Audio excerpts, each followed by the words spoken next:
Boa noite, irmãos. Boa noite. Vamos dar início, mais a segunda reunião.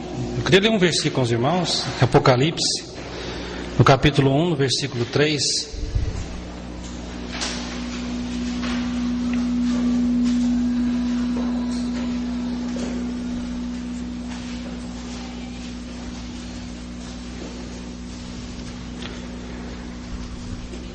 Nos diz assim: bem-aventurados aqueles que leem e aqueles que ouvem as palavras da profecia e guardam as coisas nela escritas, pois o tempo está próximo. Amém?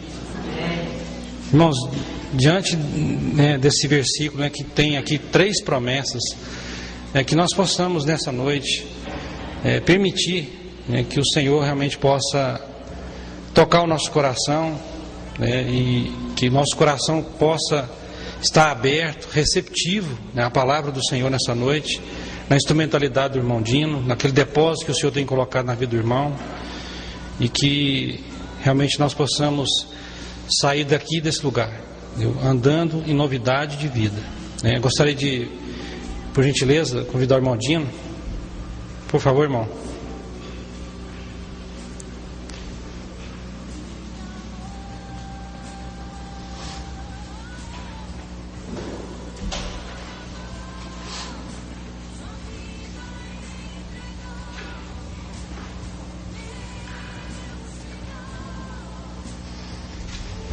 Só uma pequena oração.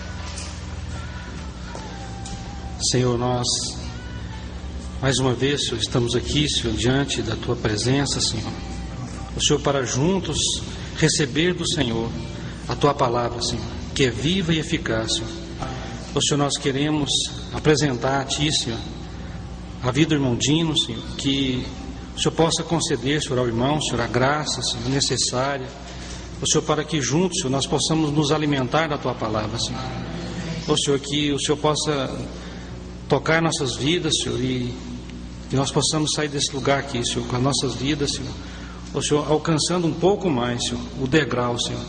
O Senhor, daquele propósito que o Senhor tem colocado diante de nós, Senhor. O Senhor, nós oramos, Senhor, te entregando esses momentos, Senhor, no nome do Senhor Jesus. Amém. Amém.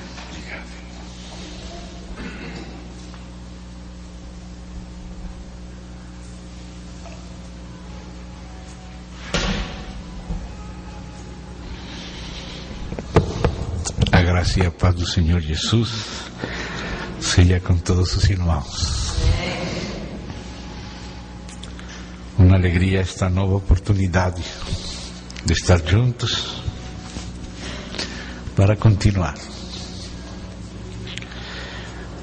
Oremos um pouquinho mais, um minutinho. Vou abrir aqui as minhas duas versões da Bíblia.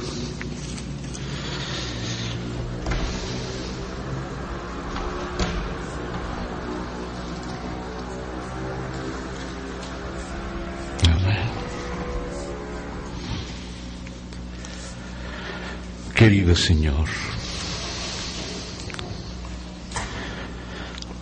em nome do Senhor Jesus Cristo,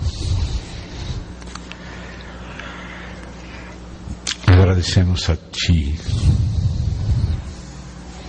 que em Teu grande e infinito amor, o Senhor nos tenha reunido em Seu nome, debaixo das Suas preciosas asas, nosso único lugar seguro nos céus e na terra é o nosso próprio Senhor. Pai amado, confiamos em Ti em nome de Cristo.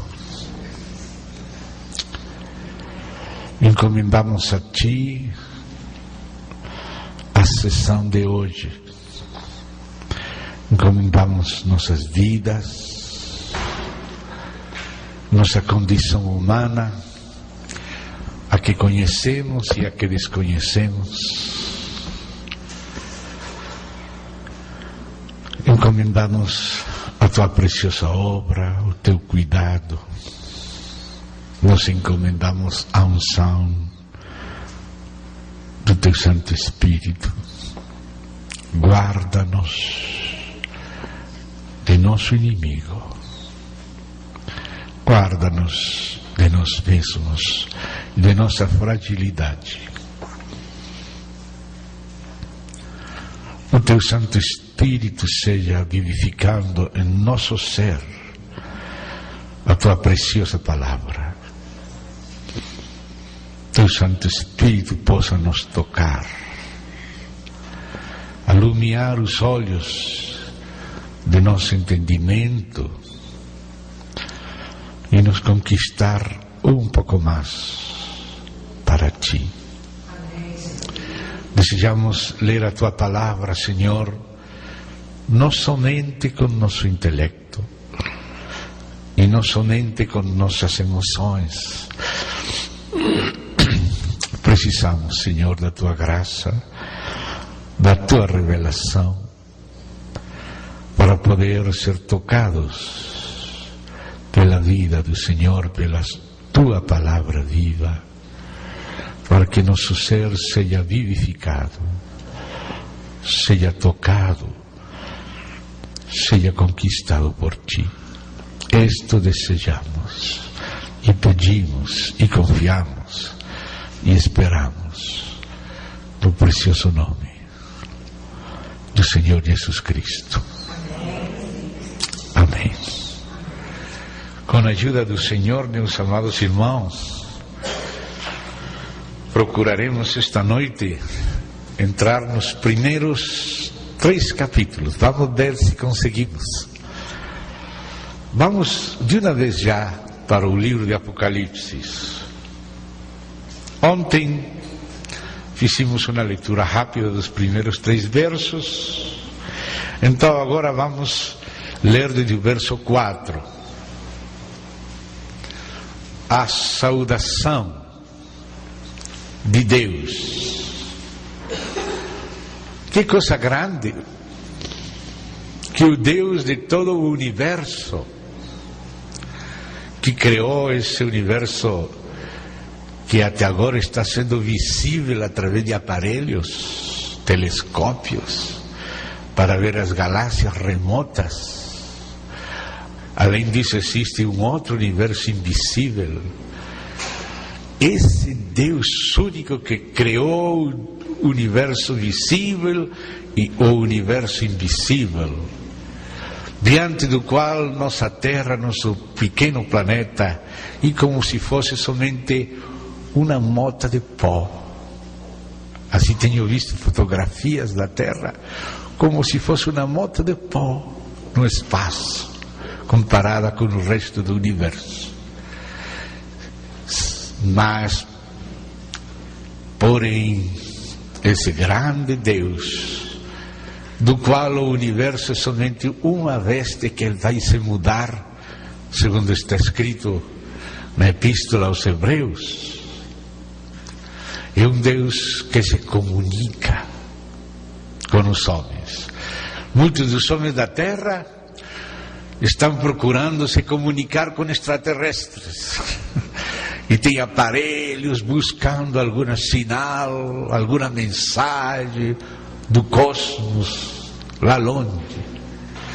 Mas que precioso que o Criador mesmo de todas as criaturas é um Deus que não precisa desses aparelhos para se comunicar conosco, que é um Deus que chegou a nós, que nos ama e que não está longe de nós, um Deus que está tudo em todas partes, um Deus que é Espírito, que é amor e que agora também seu Filho se fez homem e que nos escreve, nos fala, tem falado muitas vezes de muitas maneiras e agora ele envia esta revelação. É uma revelação vinda do próprio Deus, do autor do universo,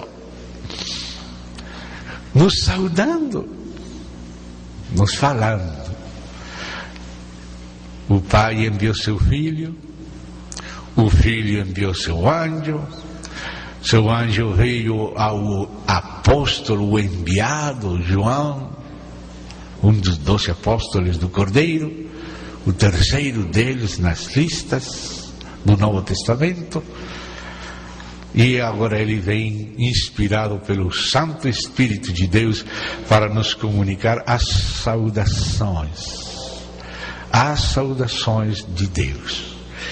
João, as 7 igrejas, por enquanto, as 7 igrejas eram aquelas 7 igrejas históricas que viviam sua vida de igreja nos tempos do apóstolo João. No século I, havia muitas outras igrejas naquela mesma época. Mas como este livro é uma profecia, então Deus escolheu 7 daquelas igrejas para falar esta profecia.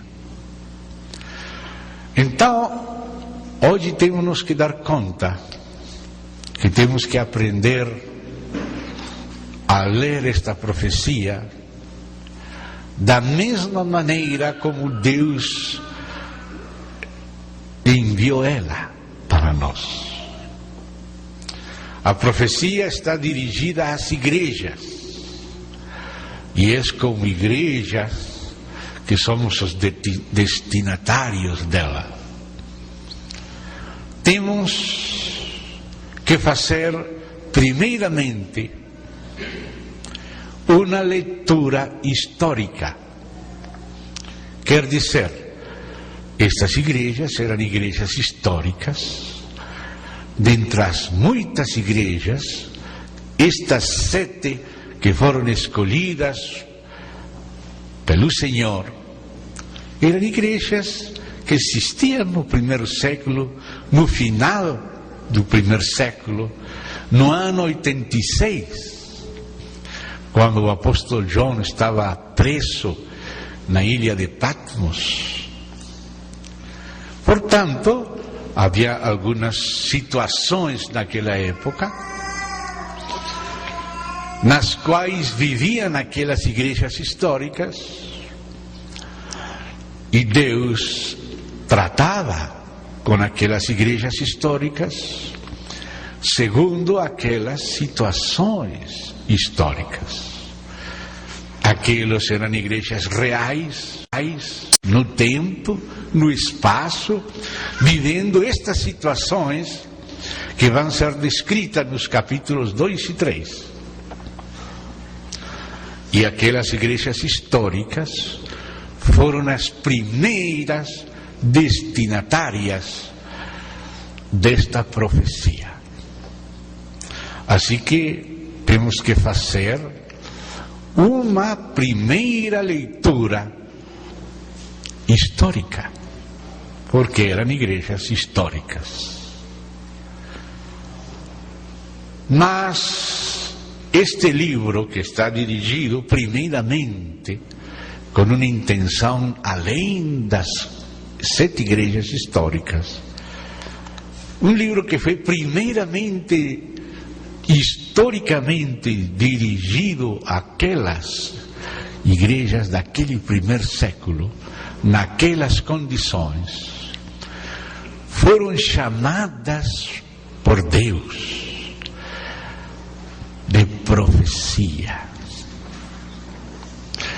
E já essa palavra profecia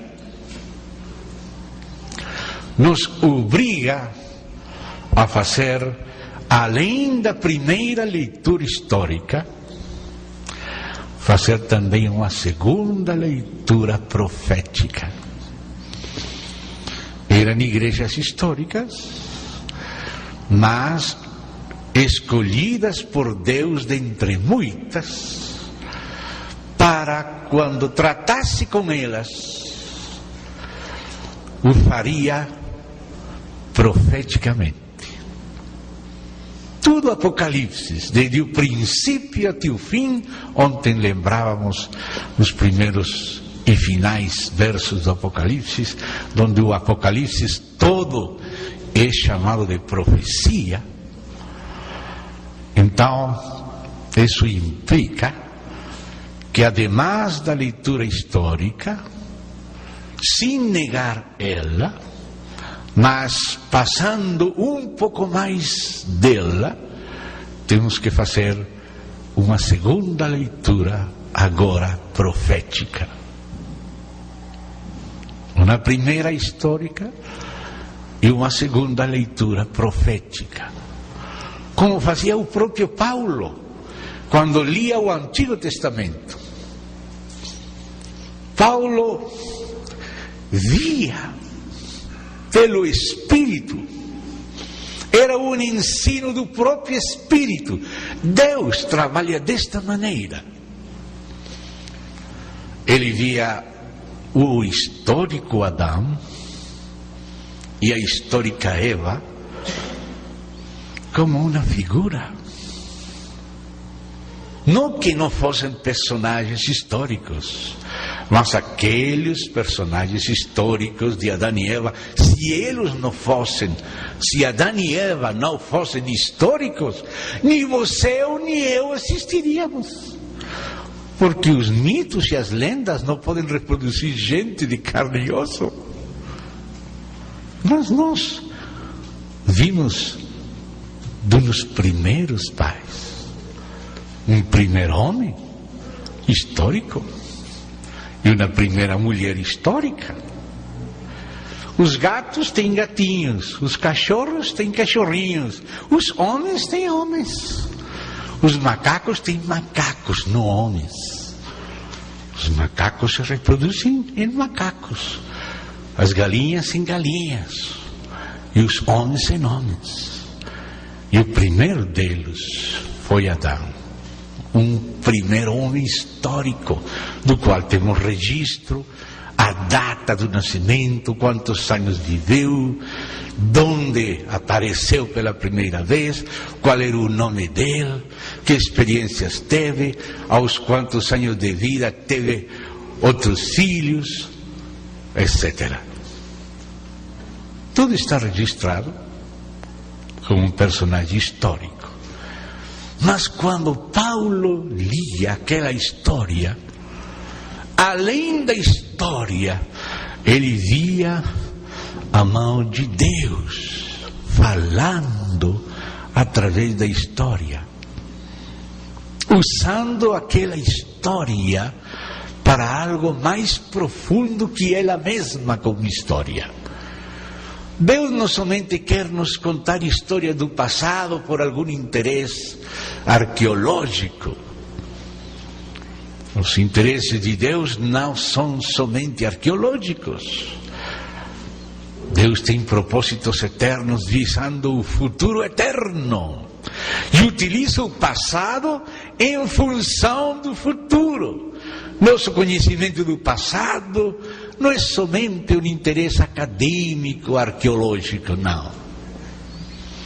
Porque as pegadas de Deus e as sinais de Deus vêm nos deixando uma mensagem de Deus em função do propósito eterno e do futuro, não somente do passado. Então em Romanos encontramos que Paulo fala de Adão e diz que era a figura de aquele que viria, ou seja, Cristo. E também na 2 Coríntios, capítulo 12, fala que Eva é figura da igreja. Você lembra como Adão teve que passar por aquele sono profundo para que da sua costela fosse edificada, como disse o verbo hebraico, uma mulher. Do mesmo jeito que também Cristo, como figurado por Adão, na cruz morreu como foi tipificado no sono profundo de Adão. E foi ferido no costado como Adão, com uma lança, para a redenção da igreja. Aí daquele costado saiu sangue e água, que produz o sangue de Cristo, a igreja, a redenção dos que formamos a igreja. E então Adão viu a Eva e disse: esta é carne da minha carne, osso dos meus ossos. E Paulo ensina lá em Efésios capítulo 5, que por esta causa o homem deixará a sua mulher, deixará seu pai, sua mãe, e se unirá à sua mulher. E disse: mas eu digo isto, que está tomado da história de Adão e Eva, mas eu digo isto, disse Paulo, de Cristo e da igreja. Ou seja, você está vendo a leitura de Paulo pelo Espírito. Ele não somente está lendo uma história do passado, ele não somente está se informando de algum sucesso histórico, ainda que também, mas não só. Ele está percebendo naquela história um falar de Deus que vai além de uma mera informação histórica. E continua lendo Paulo, o Gênesis, e se encontra com personagens históricos de novo, com os patriarcas, Abraão, e com Sara, e com Agar, e com Ismael, e com Isaac. E nós, quando lemos aquelas passagens, que bonita história daquele velhinho, daquela velhinha, que um rei se namorou de uma velhinha. Mas Deus abriu os olhos de Paulo para ver que detrás daquela história patriarcal, Deus estava fazendo uma alegoria com aquela história. E por isso é que Paulo, na carta aos Gálatas, ele disse: o qual é uma alegoria. E começa a falar: porque estas duas mulheres, Sara e Agar, se correspondem com os dois pactos. Porque Agar se corresponde com o velho pacto, que corresponde com o Monte Sinaí, na Arábia. Então Agar é como se fosse uma alegoria e uma figura acerca do antigo pacto, porque de Agar nasceu Ismael. Ismael nasceu pela força própria de Abraão, querendo ajudar a Deus, assim como quando nós vivemos debaixo do regime da letra da lei, tratando de agradar a Deus pelos nossos esforços religiosos. Mas Sara não podia dar à luz de um filho, não tinha capacidade de fabricar com suas forças, não tinha forças, era estéril, não podia fazer nada. Então Deus mudou com sua mão aquela velhinha numa moça, e aquele rei Abimeleque se enamorou de Sara, de 90 anos, e nasceu pela força de Deus, pelo poder de Deus, nasceu Isaac. Portanto, Ismael representa aquele que é nascido da carne, explica Paulo. Isaac representa aquele que é nascido do Espírito, era a semente de Abraão, figura do próprio Cristo, carregando com a lenha onde ele mesmo ia ser sacrificado, mas voltou como se fosse ressuscitado.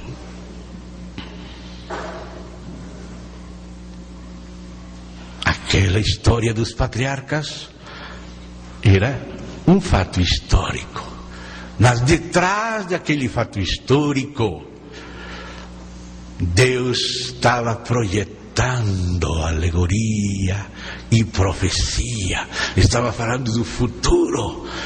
Quando Paulo lia aquela história, podia ler mais do que estava do véu para fora.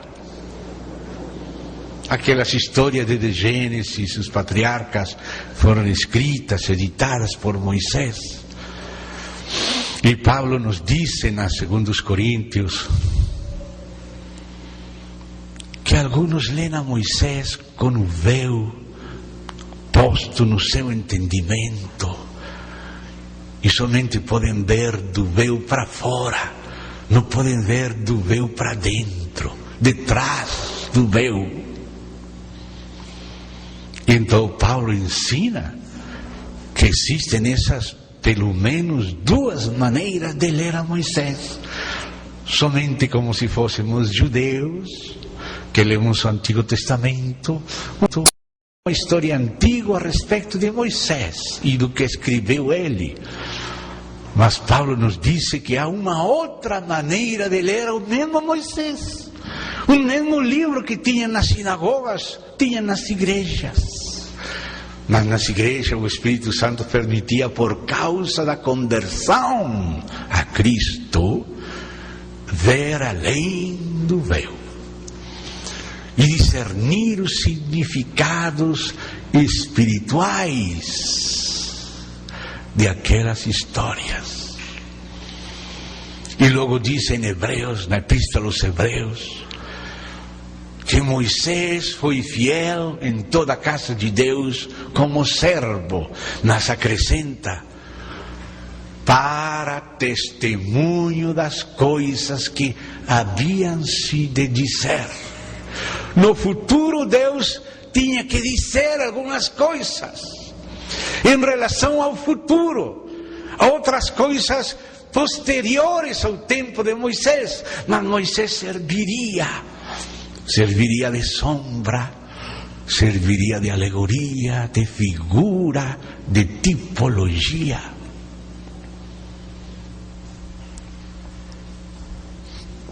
E assim é a maneira de Deus ensinar. Quando todo o trabalho de Deus vem se desenvolvendo e chegamos no livro final de Apocalipse, será que Deus não está interessado nas demais igrejas, somente nestas 7 igrejas históricas? Não. Certamente Ele tem que se dirigir primeiro a essas igrejas históricas, assim como Ele primeiro se dirige a Abraão e trata com Abraão e sigue as pegadas de Abraão. Mas aquelas caminhadas de Abraão, aquela peregrinagem de Abraão, era uma figura de nossa peregrinagem. Por isso em Romanos capítulo 4 diz que nós os que cremos seguimos as pisadas da fé que teve nosso pai Abraão. Ou seja que nossa experiência espiritual, as pisadas da nossa fé estavam representadas, figuradas, simbolizadas na história de Abraão.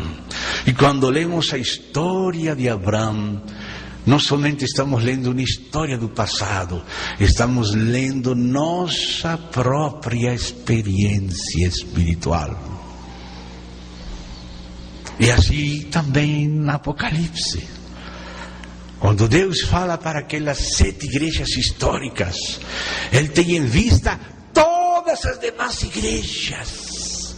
Por isso, no final de cada mensagem às igrejas, diz: aquele que tem ouvido para ouvir, ouça o que o Espírito diz às igrejas. Ainda que Ele está falando para Éfeso, para Esmirna, para Pérgamo, para Tiatira, para Sardes, para Filadélfia, para Laodiceia, também Ele está falando para todas as igrejas.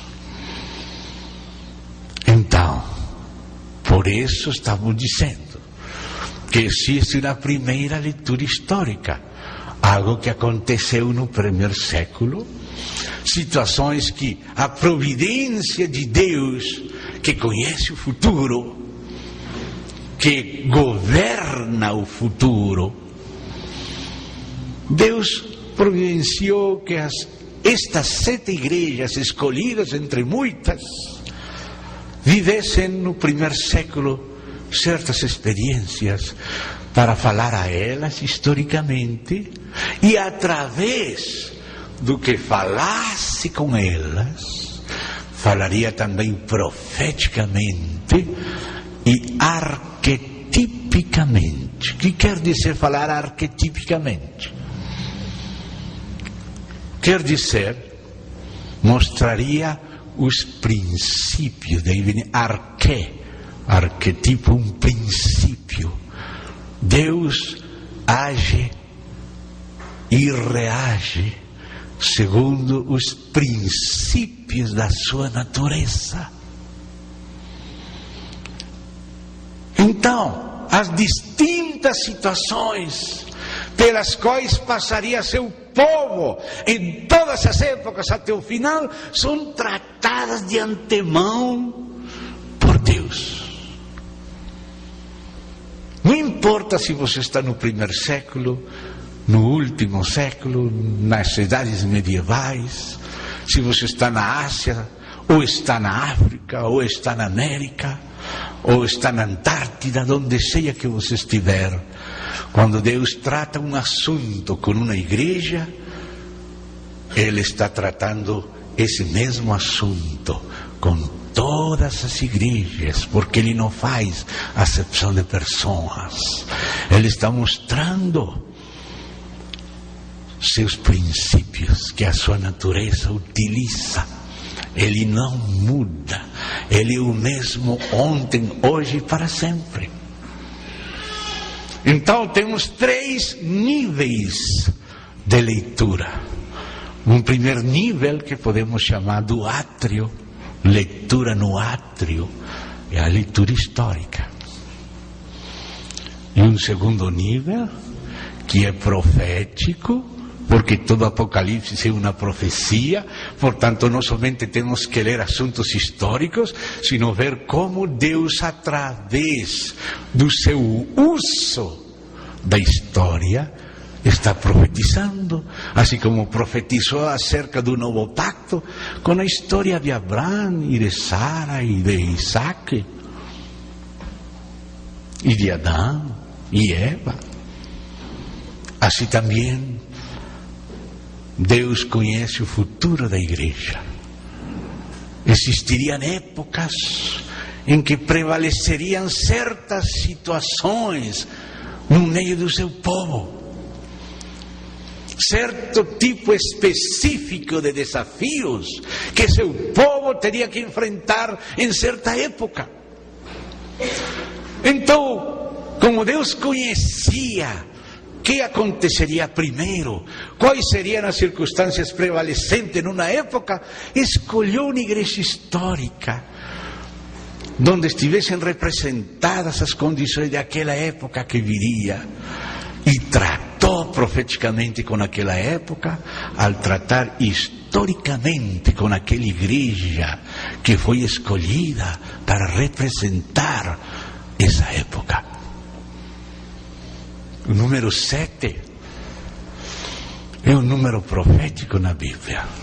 Deus não está falando somente as 7 igrejas históricas, sino através do que Ele fala para as 7 igrejas históricas, Ele está falando profética e arquetipicamente para todas as igrejas. Está profetizando o que aconteceria, o que prevaleceria numa época na história do seu povo, e ao mesmo tempo está tratando essas circunstâncias segundo os princípios da sua natureza, e ao mesmo tempo Ele está mostrando a suficiência dele para todos os desafios da igreja em qualquer situação. Porque a redenção de Deus teria que ser demonstrada diante de principados e potestades. a igreja teria que ser provada, e a vitória de Cristo ia se demonstrar verdadeira quando as características de Cristo fossem aplicadas nas distintas circunstâncias históricas e nos distintos desafios que a igreja do Senhor tivesse que enfrentar ao longo da sua caminhada. Por isso, quando disse a palavra esta profecia, aí estamos obrigados a fazer uma segunda leitura, agora profética. E quando diz a Escritura, aquele que tem ouvido para ouvir, ouça o que o Espírito diz às igrejas, aí estamos obrigados a fazer uma terceira leitura arquetípica, ver o arquetipo, ver os princípios, ver a maneira de Deus enfrentar esses desafios e essas situações. Então, se não enxergamos isto, não vamos aproveitar suficientemente nossa leitura do livro de Apocalipse. Tem irmãos que somente têm lido historicamente, e para eles já o Apocalipse é um livro velho. Mas é uma profecia. Bem-aventurado os que leem e ouvem e guardam as palavras desta profecia. Todo Apocalipse é uma profecia. Portanto, ainda as passagens históricas, as situações pelas quais passaram aquelas 7 igrejas históricas, são parte de profecia. E temos que fazer essa segunda leitura profética e essa terceira leitura arquetípica, aprendendo os princípios de tratamento de Deus e o que de Cristo se aplica para responder os desafios, qualquer que sejam, que a igreja tenha que enfrentar em qualquer situação. Graças a Deus que Cristo é a resposta suficiente, não somente pelos nossos pecados, sino também pelos desafios que o diabo tenha preparado de uma ou outra maneira e que aparecem aqui, mostrados pelo Senhor. Aqui há uma tipologia. Se você vê que o Senhor Jesus aparece como Filho do Homem, o Cristo glorificado, com essa descrição que vamos ler agora no capítulo 1, que ontem estávamos visando, aí você vai ver como, quando começa a falar a cada igreja, ele apresenta um aspecto da totalidade do capítulo 1. No capítulo 1 está a descrição dele em integridade, mas quando a igreja em Éfeso tinha certas circunstâncias, ele fala para a igreja em Éfeso nesse ângulo, mostrando algo dele para tratar com a igreja em Éfeso que tinha seus problemas. E aquela igreja em Éfeso foi colocada em primeiro lugar, porque na história da igreja, na profecia acerca da igreja, prevaleceria no princípio as coisas que prevaleceram na primeira igreja mencionada. Aquela ordem das igrejas foram escolhidos propositadamente por Deus para falar em ordem profeticamente. Quando você, depois de 21 séculos, olha para a história da igreja, o Espírito Santo pode abrir seus olhos, assim como abriu os olhos de Paulo quando lia aquelas histórias de Gênesis, para perceber como os períodos históricos da igreja cristã ao longo dos séculos estão fielmente retratados nestas 7 igrejas, que foram colocadas nessa ordem por Deus para profetizar, porque esses capítulos são também profecia. Por que Éfeso vai de primeiro e segundo Esmirna e terceiro Pérgamo e quarto Tiatira e quinto Sardis, sexto Filadélfia e no final Laodiceia? Se você tem olhos para conhecer a história da igreja, você vai perceber que essas 7 igrejas, ainda que históricas no primeiro século, foram escolhidas por Deus para mostrar o que prevaleceria naqueles períodos históricos, proféticos, pelos quais passaria a igreja. Então a igreja imediatamente, a primitiva, aquela que veio depois da morte dos apóstolos, quando só vivia João, estão representados no período, vamos agora falar do período de Éfeso. Éfeso era uma cidade com uma igreja histórica, mas as condições dessa igreja mostravam o que prevaleceria na primeira época da história cristã primitiva. Depois veio Esmirna, o período das grandes perseguições, antes de Constantino. 10 grandes perseguições que são aludidas por 10 dias de perseguição, que fala Deus, Cristo de parte de Deus e pelo Espírito, a igreja em Esmirna.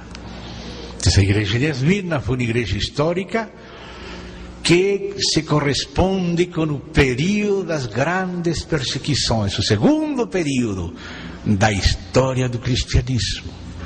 Mas depois veio Constantino, se terminou o período da perseguição e começou uma mistura de cristianismo com paganismo. Isso que quer dizer Pérgamo, muito casado, muito misturado.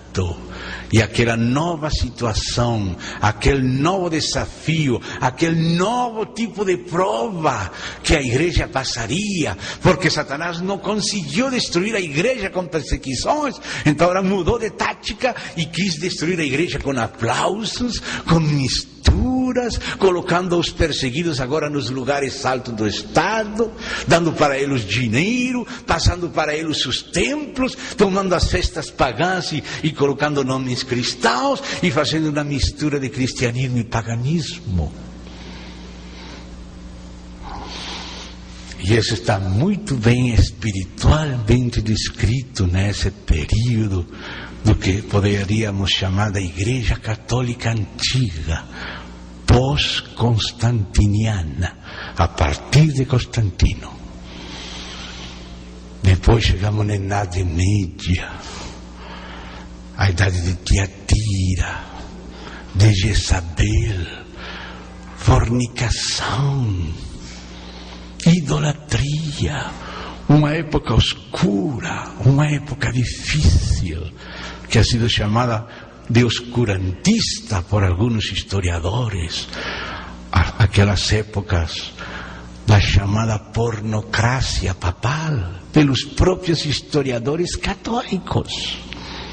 Porque eu não estou inventando estas palavras, são os próprios historiadores católicos quando se lembram daqueles papas medievais e renascentistas vivendo umas vidas de luxo, umas vidas de luxúria, uma mistura, envergonhando o cristianismo.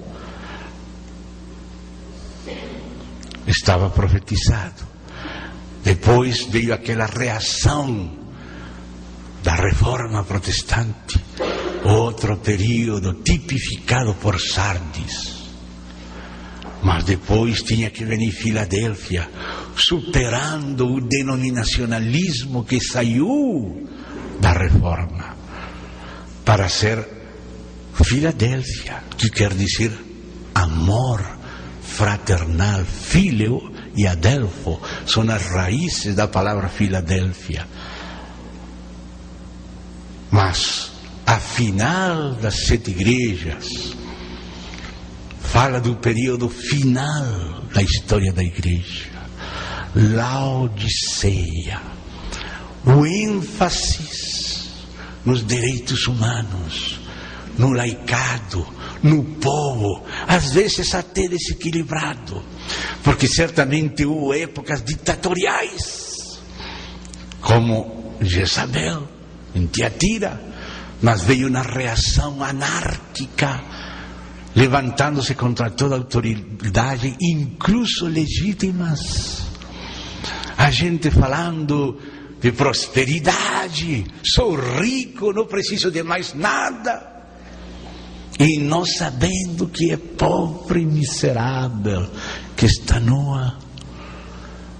Acaso não está esta época atual contemporânea muito bem retratada em Laodiceia? Então aí nos damos conta como aquelas igrejas históricas foram escolhidas e colocadas em uma ordem especial por Deus para profetizar. Mas às vezes coisas que prevalecem numa época, que são o espírito da época. Você tem ouvido falar o que significa o espírito da época? Não todas as épocas estão no mesmo espírito. Existem marcadas diferenças nas épocas. Se aqui há pessoas velhinhas, lembrarão como era antes o país, como havia um respeito pelos velhos, como se trabalhava, as pessoas tinham muitos filhos e eram trabalhadores, não sabemos como conseguiam manter uma família tão grande. E agora os mesmos velhos dizem, mas que diferente esta geração atual, com a televisão, com a rádio, com a internet, mas é outro espírito. O espírito da época atual é diferente ao espírito de outras épocas. O espírito da época da reforma foi diferente ao espírito da época medieval. O espírito da época primitiva é diferente ao espírito da época moderna. Mas o Senhor Jesus é suficiente para reinar sobre todo espírito, para vencer o espírito de todas as épocas, para ser resposta suficiente para os homens em suas necessidades pessoais e coletivas. Então, amados, temos que ler com cuidado estes capítulos.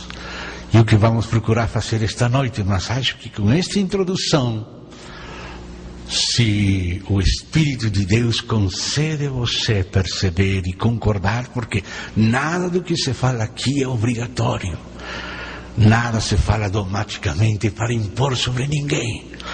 Eu sou um irmão igual que vocês. Agora Deus me deu a oportunidade de falar a minha parte, meu pequeno grau de areia, mas você também tem responsabilidade de julgar, não comer cru, examinar. Pode pensar diferente, pode pensar parecido, nada se está impondo, tudo se está colocando abertamente para ser livremente examinado e julgado pelos santos, segundo o Espírito Santo. Só rogamos que acudam ao Senhor e à Bíblia e coloquem atenção nos seus espíritos, para que vocês não julguem segundo a carne, senão segundo o Espírito. Amém. Então, amados, agora sim vamos ler. Amém?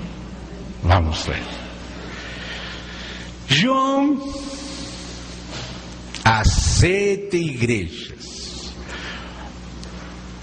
Nós não morávamos naquela época, mas como quando a mensagem é falar daquelas igrejas históricas, o Espírito está falando para todas as igrejas, então nós estamos incluídos nos destinatários.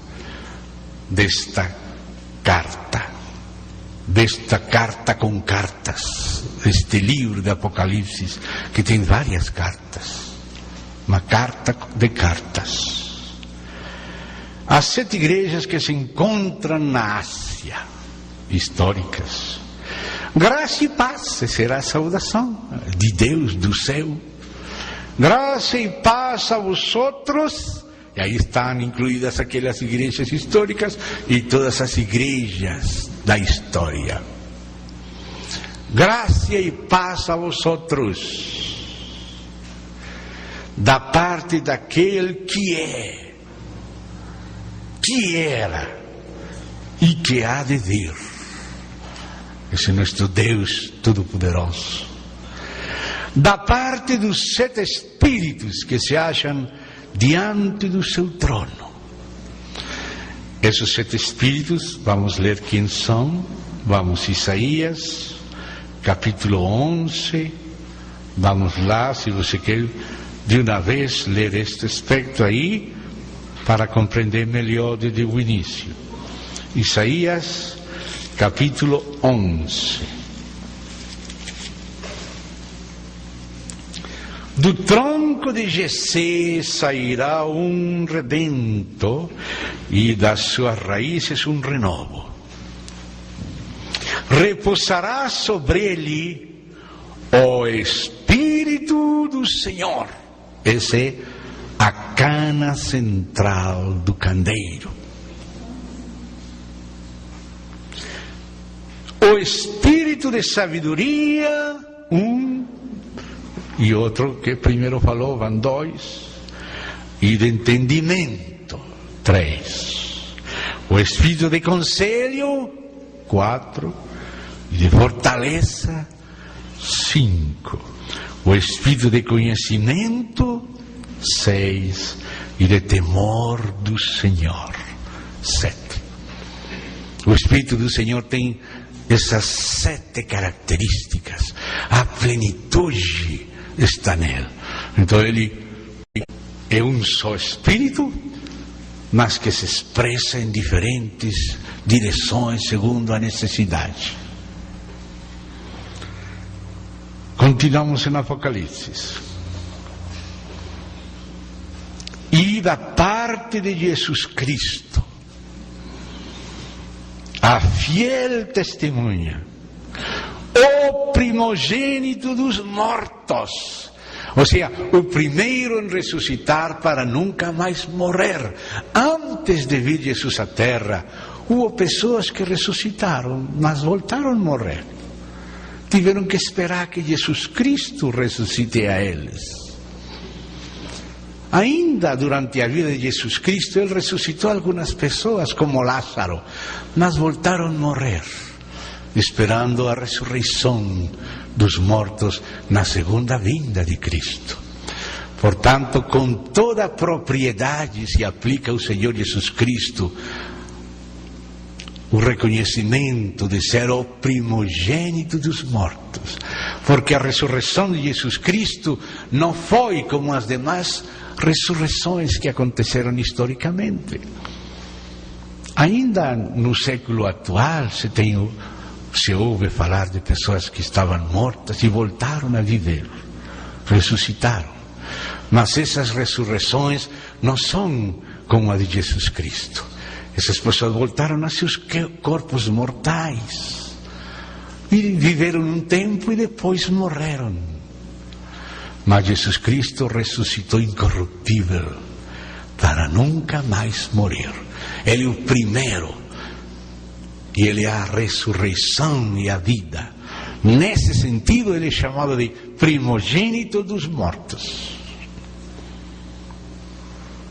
e soberano dos reis da terra. Não somente que Ele vai ser no futuro, Ele já é. Jesus ressuscitou e apareceu aos seus discípulos. Lá no capítulo 28 de Mateus, temos esse testemunho, e Ele falou e disse para eles: toda potestade me é dada nos céus e na terra. E depois fazei discípulos em todas as nações, batizando eles em nome do Pai, do Filho e do Espírito Santo, ensinando-lhes todas as coisas que eu vos tenho mandado, e eis que estou convosco todos os dias até o fim do mundo, até o fim dos séculos. Então Jesus Cristo tem toda a potestade. O Pai falou: meu filho, aqui no Apocalipse, nisto vamos estar batendo muito, porque é a realidade atual de Jesus Cristo. Meu filho, se assenta na minha destra, até que eu ponha todos os teus inimigos debaixo dos teus pés. Grande parte de Apocalipse desenrola esta frase resumida: meu filho, se assenta na minha destra, até que eu ponha debaixo dos teus pés todos os teus inimigos. Isso que vamos estar vendo em Apocalipse. Isso é essencial em Apocalipse.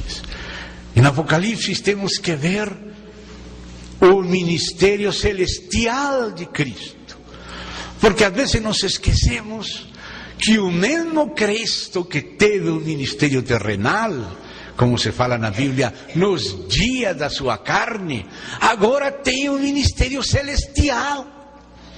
Então, no Apocalipse, Deus abre nossos olhos para ver o ministério celestial atual e futuro de nosso Senhor Jesus Cristo. Os evangelhos nos mostram o ministério terrenal de Cristo, e as epístolas nos mostram o significado da sua morte, ressurreição e ascensão. Então, se ele teve um viver humano, ele viveu na vida humana em função de nós. Dice: Pai, por eles eu me santifico a mim mesmo, para que também eles sejam santificados na verdade. Então, para não ser santificados, ele teve que ser santificado. Se ele tivesse vindo como um Superman voando, onde que está Nerão? Nerão, vai para o inferno já. Onde que está Herodes? Herodes, você também vai para o inferno. E Pilato, você Pilato, vai para o inferno. Anás, Caifás, venham, vocês vão reinar agora no mundo. Isso era o que eles estavam esperando do Messias. Mas se a primeira vinda de Cristo fosse dessa maneira, nenhum de nós poderia ser salvo. Ele tinha que vir como um menino, crescer em estatura, crescer em graça, crescer em sabedoria. Como Deus, ele não tem que crescer. Deus não pode crescer, mas como homem teve que crescer. E disse: e pelo que padeceu, aprendeu. Como Deus, ele não tem que aprender, mas como homem, ele teve que aprender. Pelo que padeceu, aprendeu a obediência, e tendo sido aperfeiçoado, chegou a ser Salvador. Não somente a morte dele, toda a vida dele. Ele se santificou para nós ser santificados. Toda a vida privada dele era necessária para que nós fôssemos salvos. Porque se ele tivesse pecado na vida escondida, privada antes do ministério público, não tivesse morto por nossos pecados, sino pelos pecados dele mesmo. Mas entre as cartas dos apóstolos, não somente temos dos testemunhas da vida pública, como Pedro, como João, também temos duas cartas dos seus irmãos, a carta de Tiago e a carta de Judas, Tadeu, Lebeu, que foram irmãos dele, que conheceram a vida privada dele e que falam dele como Kyries, o Senhor. Quando Judas escreve, ele escreve que ele é irmão de Jacobo, de Tiago, mas servo de Jesus Cristo. Chama seu irmão de Cristo e de Senhor a seu irmão Jesus. E a seu irmão Tiago chama de irmão. Mas a Jesus, que também é seu irmão, Jesus não se envergonha de nos chamar irmãos, mas o próprio irmão dele prefere chamar de Senhor a seu irmão mais velho. Então a vida privada de Cristo era uma vida necessária. Essa era a classe de vida que Deus tinha planejada para o homem. E um homem, Jesus, viveu essa vida. Morreu. Tudo isso é parte do ministério terrenal. Ele foi profeta, mas mais que profeta, como disse nosso irmão Josh McDowell, mais do que um carpinteiro. Mas foi um carpinteiro, mas morreu. Mas também ressuscitou. E no final dos evangelhos está essa parte. Nas epístolas está tudo que recebemos de Deus por Cristo, da sua morte e da sua ressurreição. Mas ele ascendeu e continua num ministério celestial. E esse ministério celestial começa a ser aberto na epístola aos Hebreus e em Apocalipse. Essas duas cartas ou escritos, Hebreus e Apocalipse, nos abrem o ministério celestial de Cristo. E esse ministério celestial de Cristo é bem aberto em Apocalipse. Então estaremos considerando essa parte. Soberano dos reis da terra. Ele que coloca reis e tira reis. Tudo em função do propósito eterno de Deus. Aquele que nos ama e pelo seu sangue não somente nos limpou, não somente nos perdoou. Aqui o verbo é mais profundo. Nos libertou de nossos pecados. Porque o que o Senhor fez na cruz vai além de nos perdoar. A Bíblia fala do perdão dos pecados, mas também a Bíblia fala da libertação. É o mesmo Cristo que fez diferentes obras na cruz. Uma em relação com perdão, outra em relação com libertação, com justificação, com reconciliação. E também há uma obra que provém da ressurreição.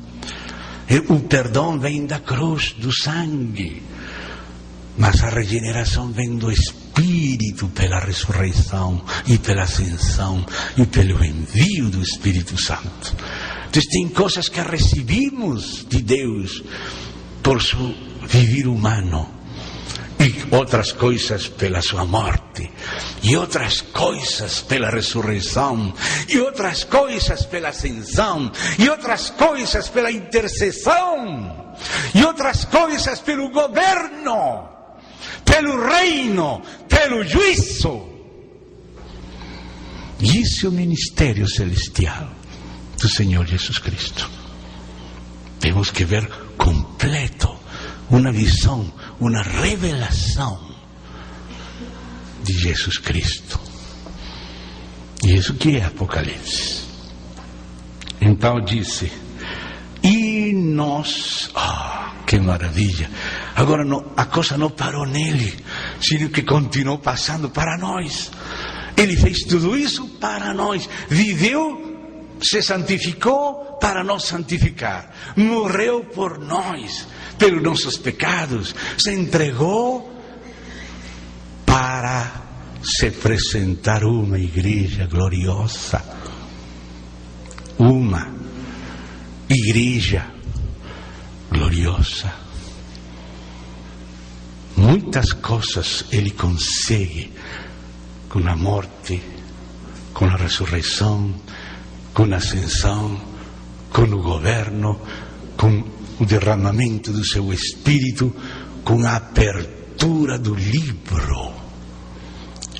A abertura do livro selado com 7 selos é parte do seu ministério celestial que ele vem executando desde que ascendeu.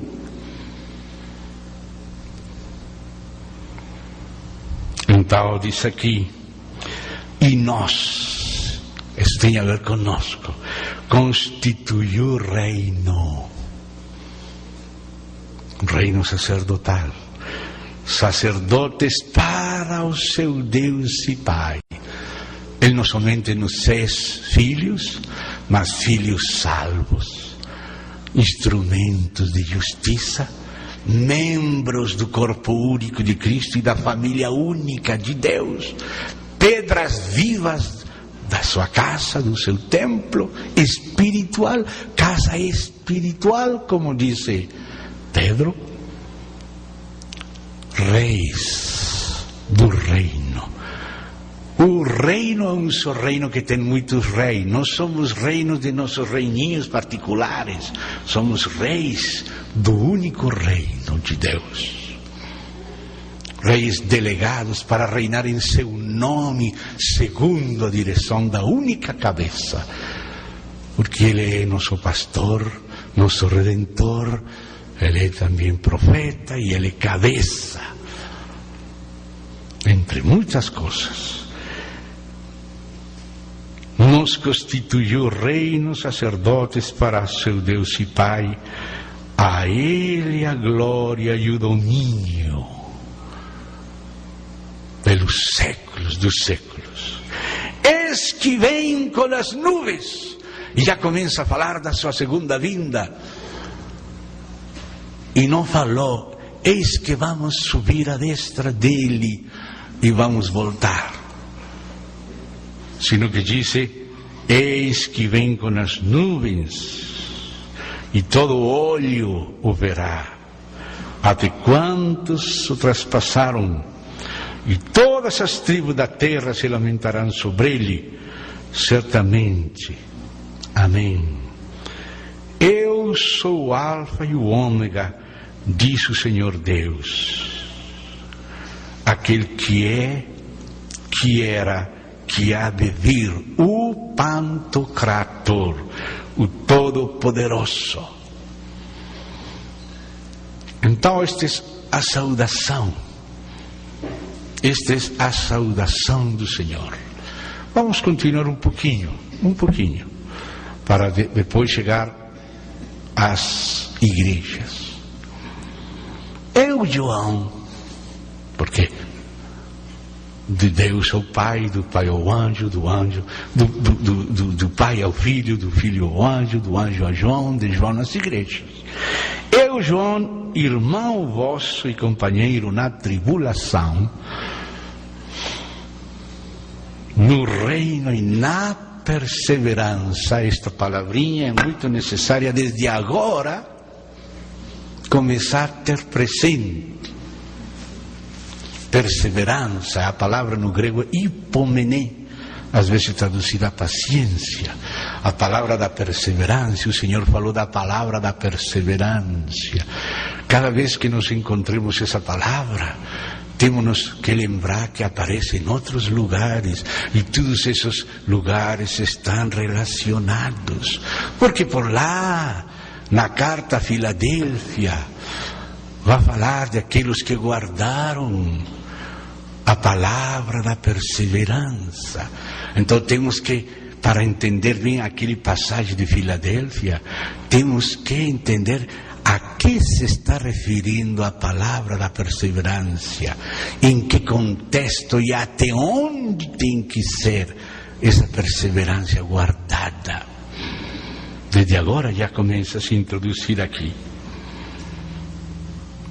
E disse, em Jesus, achei-me na ilha chamada Patmos por causa da palavra de Deus e do testemunho de Jesus.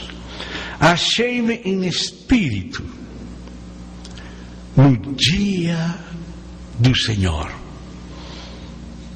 Pode ser que era domingo, que foi chamado dia do Senhor, ou pode ser que se está referindo àquele aquele dia final que está mostrando aqui, que Deus colocou ele em vista de todos os acontecimentos finais e a conclusão? Pode ser as duas coisas ou algumas das duas. E ouvi por detrás de mim grande voz como de trombeta, dizendo: o que vês, escreve em livro. O Senhor manda escrever, porque sabe que o inimigo quer acrescentar, quer tirar, quer distorcer. O Senhor falou para Abacuque: escreve a visão em tábuas para que corra. Porque a gente, se não se grava, se não se registra, a gente se esquece, distorce. Em Ezequiel 34, Deus corrige as ovelhas que não têm presente as outras ovelhinhas. Vocês encontraram as águas limpas, beberam, mas pisotearam as águas e deixaram as águas túrbias para as outras ovelhinhas que vêm detrás. Vocês encontraram os pastos bons, suculentos, comeram, mas depois pisotearam nos pastos que ficaram, e as ovelhinhas que vêm detrás somente comem pasto pisoteado por vocês. Eu estou contra aquelas ovelhas gordas que não cuidam dos pastos para as ovelhinhas que vêm detrás. Nós somente temos que pensar em nós. O que nós recebemos tem que circular, e Deus faz responsável as ovelhas que comem e que bebem primeiro das que vêm depois. Escreve para que corra a visão. Escreve para que Satanás não distorça. Escreve. Temos que registrar o testemunho de Deus em livro e manda às 7 igrejas. Parte de nossa responsabilidade é fazer circular, escrever e mandar. Essa é a responsabilidade de João. Se ele não colocava em andamento, é como se a arca não tivesse travessas. Mas aquela arca e todos os demais móveis do tabernáculo tinham umas barras para levar elas, para que elas circulassem. O trono de Deus está sobre os querubins, e ao redor dos querubins tem rodas. E o Espírito do Senhor está nas rodas. Diz Ezequiel 1. E diz: roda! E a glória de Deus se desplaça.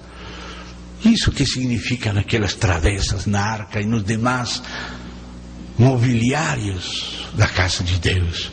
Tem que ser transportados, tem que circular. Por isso o Senhor enviou os apóstolos.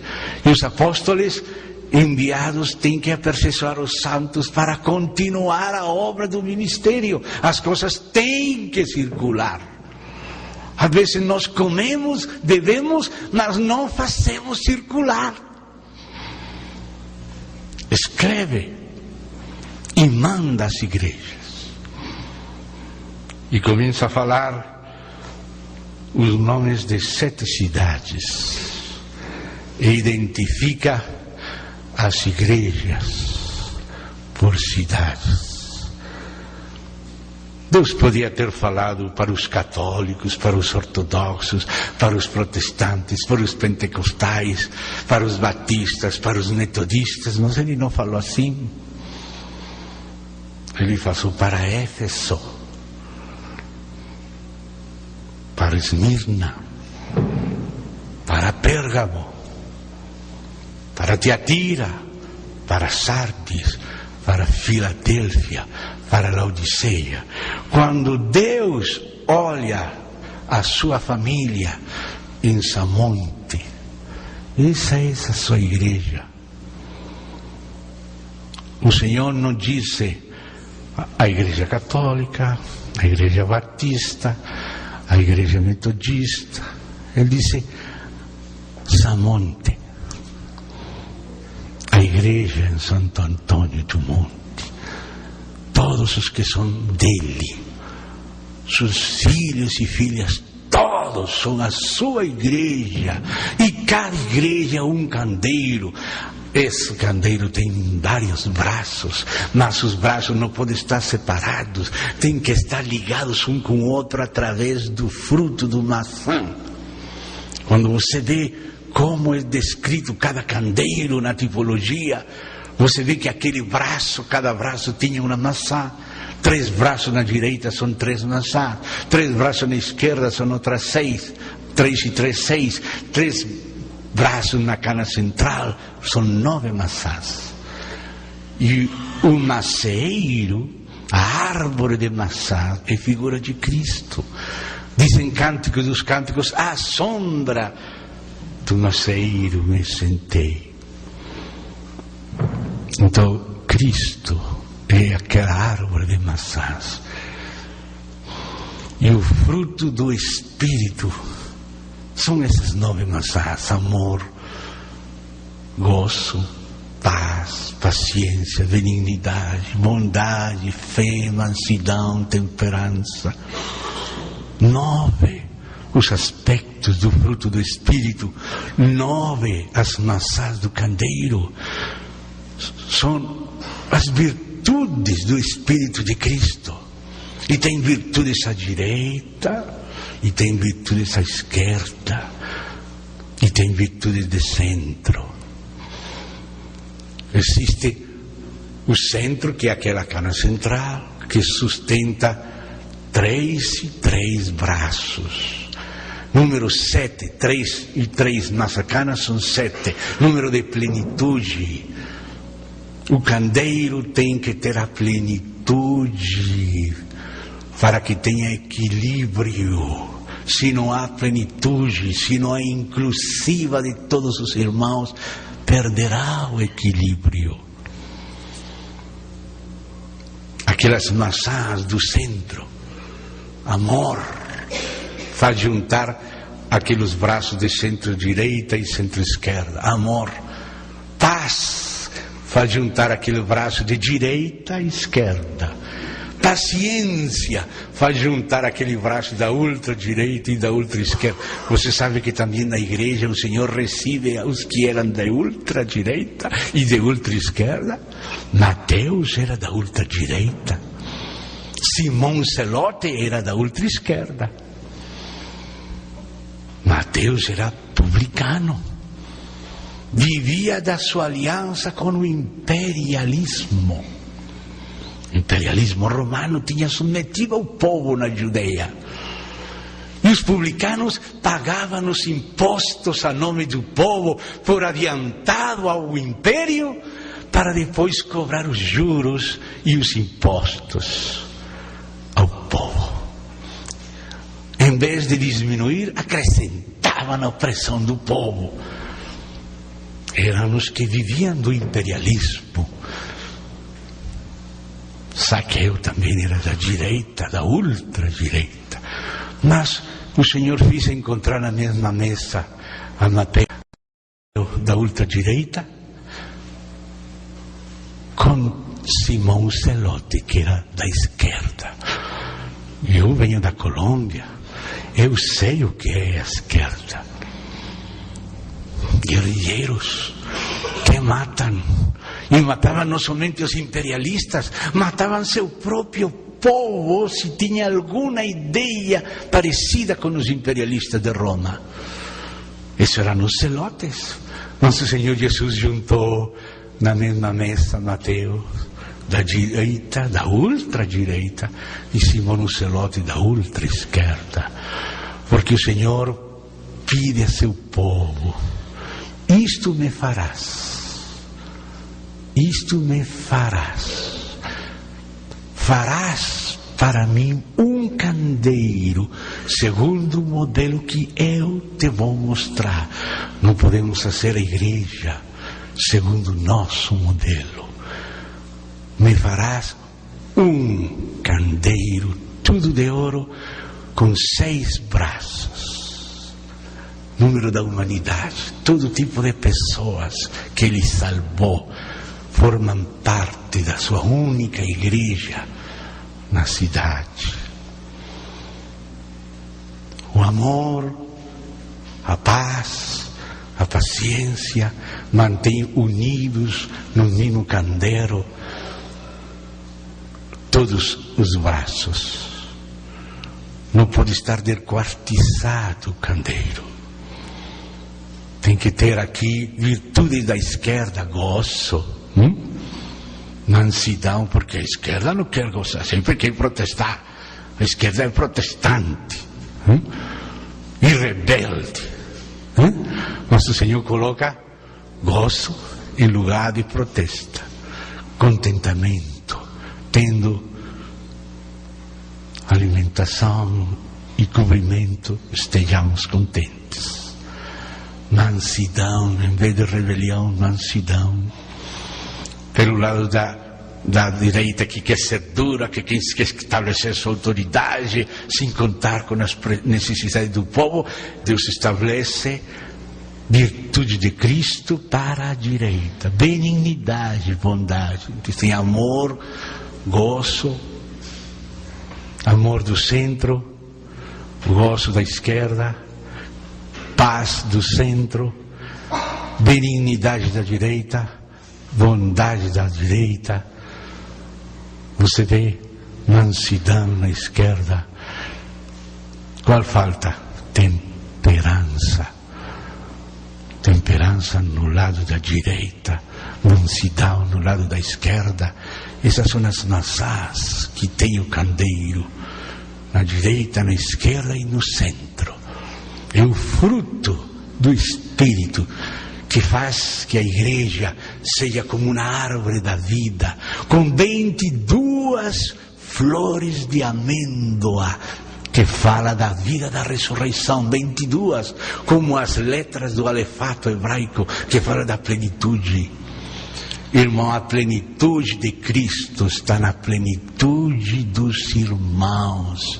E entre todos os irmãos, Ele nos pede fazer para Ele um candeeiro. Assim seja martelo, mas um candeeiro, tudo de ouro, todos os braços unidos, em plenitude e em equilíbrio. Não pode haver igreja de direita.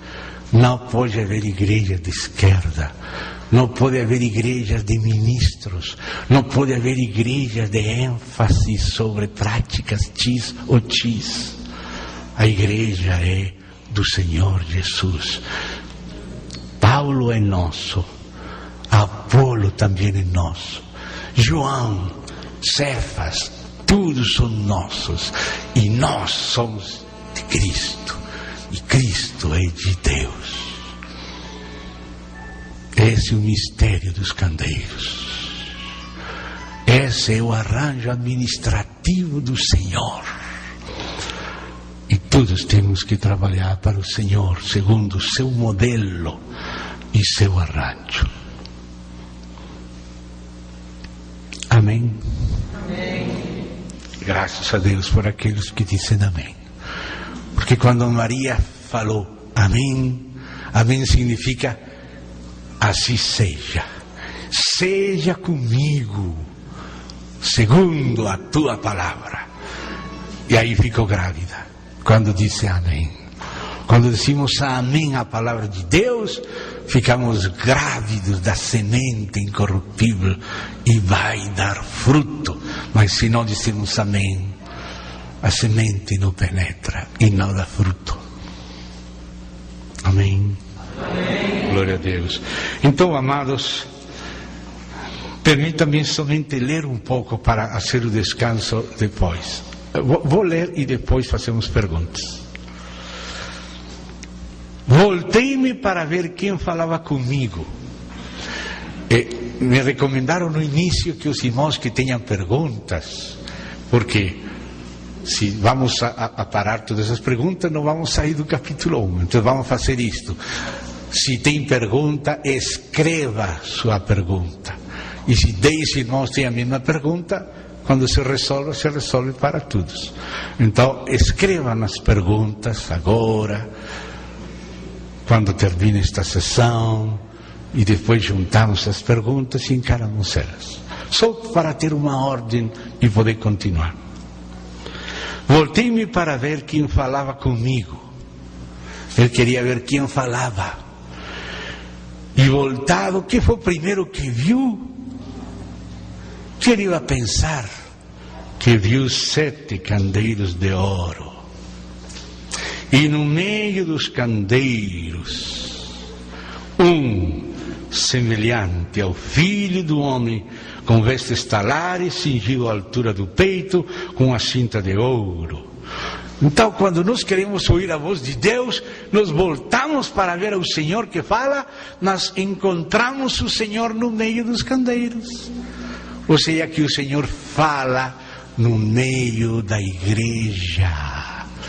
É na comunhão da igreja onde se escuta a voz de Deus. A voz de Deus se escuta no meio da igreja, que é o corpo de Cristo. E aparece a descrição dele aqui junta. Vamos terminar o capítulo 1, já rápido, descansamos. E disse, a sua cabeça, primeiro porque tem aquele disse que tinha vestes talares, cingido à altura do peito. Isso nos fala do sacerdócio. O sacerdócio era cingido no peito, não na cintura. No peito, porque aquele cinto sustentava a posição do efode. E o efode era nas ombreiras dos que cobriam os ombros, juntas aqui, e por diante das ombreiras apareciam umas argolas, por detrás umas argolas, e no peito um pectoral, e o pectoral também tinha argolas. Então a argola do efode, das ombreiras, e as argolas do peitoral estavam juntas, e aquele cinto passava pelas argolas por diante e por detrás, e mantinha as ombreiras firmes e o peitoral firme. Porque o Senhor é um intercessor. Por isso não tem um cinto, porque o cinto dos soldados, que são guerreiros, era um cinto aqui na cintura, mas o Senhor tem o cinto no peito, porque aí acima dos ombros e no seu peito estavam aquelas pedras de ónice e do urim tumim, com os nomes das tribos de Israel, o povo de Deus nos ombros de Cristo, e no seu colo, no seu coração, no seu peito. E esse cinto é para sustentar seu povo. Ele intercede por nós, ele carrega conosco, nos coloca como aquelas ovelhinhas cansadas sobre seus ombros. Isso nos fala de sua função sacerdotal. Pedro, Satanás vai te zarandear como trigo. Ele sabia que vai cair, mas disse, mas eu roguei por ti que tua fé não falte, e quando voltes, porque vai voltar, confirma teus irmãos. O Senhor intercedendo por Pedro, não quando Pedro estava bem, sino quando Pedro caiu. Aí o Senhor estava, roguei por ti que não te falte a fé. E ele se levantou e foi usado para confirmar. E no dia de Pentecostes falou, vocês negaram ao autor da vida. Se esqueceu que ele também tinha negado, porque Deus perdoou e agora tinha autoridade para falar para eles, porque foi feita uma nova criatura pela resposta de Deus, a intercessão sacerdotal de Cristo, que carregou com ele no peito e no coração e nos ombros. Mas depois disse que a sua cabeça e cabelos eram brancos como alva-lã, como neve, e os olhos como chama de fogo. No Antigo Testamento, aquele que tinha o cabelo branco como branca lá em Daniel capítulo 7 é o pai. Mas agora parece que é o filho. Por quê? Porque disse, meu pai a ninguém julga, todo juízo deu a seu filho, porquanto é o filho do homem. Então, aquela função de juiz, o pai delegou a seu filho. Por isso, quando o filho ascende, chega diante daquele ancião de dias que é seu pai, mas a partir de aí, ele recebe faculdade de julgar. E por isso agora é ele que aparece com aquele cabelo branco aqui. Os pés semelhantes ao bronze polido, como que refinado numa fornalha, a voz como voz de muitas águas. Tinha na mão direita 7 estrelas. Da sua boca saía-lhe uma afiada espada de 2 gumes, que é a espada do Espírito, a palavra de Deus. O seu rosto brilhava como o sol na sua força, como o sol de justiça. Quando o vi, porque quando não o vemos, seguimos em nós mesmos. Quando o vi, caí a seus pés como morto. Porém, ele pôs sobre mim a sua mão direita, graças a Deus. Ele é realista, permite que conheçamos um pouco da sua glória aos pouquinhos, e vamos quase morrendo, mas ele diz, não temas, e não deixa morrer. Eu sou o primeiro e o último, e aquele que vive. Estive morto, mas eis que estou vivo pelo século dos séculos e tenho as chaves da morte e do Hades. A palavra exata aqui é Hades. E vou dizer Hades em lugar de inferno, porque às vezes a palavra inferno é aplicada ao Hades, mas às vezes é aplicada à Geena, às vezes é aplicada ao Tártaro, e são 3 lugares diferentes. Então, para não confundir, vamos deixar a palavra original, Hades, que é a tradução grega de Seol, que é em hebraico, Hades em grego. Quando aquele salmo diz, não deixarás a minha alma no Seol, Pedro no Novo Testamento cita e traduz Seol por Hades. Então esse é o lugar dos mortos. Mas o Tártaro é a prisão dos anjos, e a Geena é o lago de fogo, e o Hades vai ser tirado ao lago, vai ser lançado à Geena. Mas as 3 têm sido traduzidas como inferno, para evitar essa ambiguidade, porque a palavra inferno não vem do grego nem do hebraico, vem do latim, mundo inferior. Mas como esse mundo tem vários estágios diferentes, lugares diferentes, vamos usar as palavras originais. Hades é neste contexto.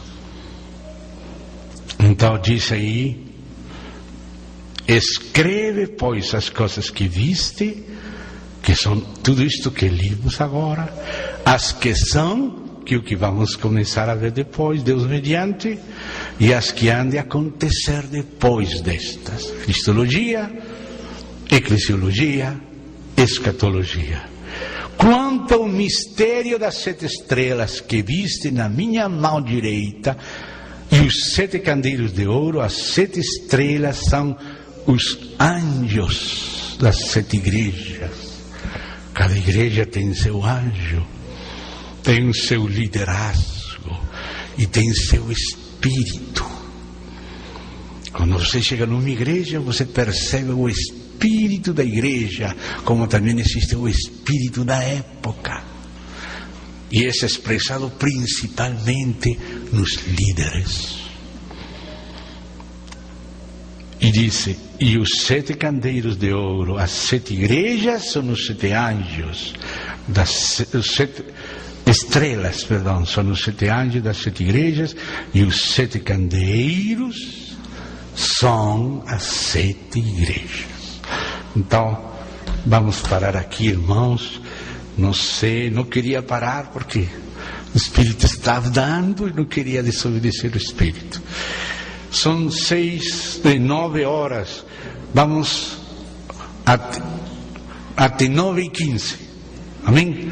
9h15, vamos descansar, respirar, ir no banheiro, tomar alguma coisinha e voltamos.